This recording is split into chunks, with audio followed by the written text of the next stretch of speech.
আসসালামু আলাইকুম সুধী দর্শক, আমি এডিএল রাকিব আছি বাসটিয়াতে। এটি একটা ফ্রিজিয়ান গাভী, হয়তো 75 বা 75 নিচে আসছে, কারণ 15 কেজি দুধ হয়। গত পর্বেও আমরা প্রায় 14 কেজি 15 কেজি দুধ পাইছি। করতেছি প্রতি বছরই বাচ্চা দেওয়ার পরে এই উলানটা চাপ এসে যায়, কিন্তু এবার চাপটা ম্যাস্টাইটিস দেখা গেছে। তো গত বছর মাঝামাঝিতে ম্যাস্টাইটিস হয়েছিল। তো আশরাফুল ভাই, জি ভাই, এই এখন মোটামুটি ম্যাস্টাইটিসের অবস্থা, মানে উলানের অবস্থা কি, ভালো না খারাপ? হ্যাঁ, এখন মোটামুটি আগের থেকে অনেকটা ভালো। অনেকটা ভালো।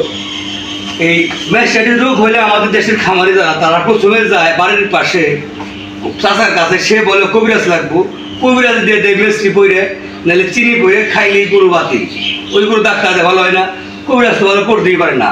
এই গরুর উলান প্রদাহ বা উলানের কোনো সমস্যা হলে সবার আগে যোগাযোগ করবেন ডাক্তারের সাথে, তাতে আপনার গরুর উলান ভালো হওয়া সম্ভব। ধন্যবাদ।